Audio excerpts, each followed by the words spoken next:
Metro अशी ओळख असलेल्या हिंजवडी ते शिवाजीनगर या पुण्याच्या मेट्रो मार्ग 3 वरील पहिल्या 13 किलोमीटर टप्प्यातील काम पूर्ण झालं असून हे मेट्रो लवकरच पुणेकरांच्या सेवेत दाखल होणार आहे.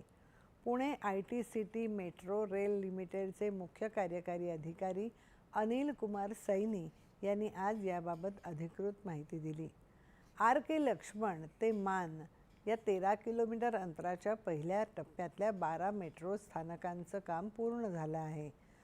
संपूर्ण शिवाजीनगर ते हिंजवडी हा मार्ग 23 किलोमीटरचा असून त्यावर एकूण 23 स्थानकं असणार आहेत. या मेट्रोमुळे हिंजवडी आणि शिवाजीनगर दरम्यानचा सुमारे 1.5 तासांचा प्रवास अवघ्या 45 मिनिटात पूर्ण होणार असल्याने प्रवाशांचा मोठा वेळ वाचणार आहे. या संपूर्ण पुणेरी मेट्रोचं सारथ्य 100 महिला ट्रेन ऑपरेटर करणार आहेत.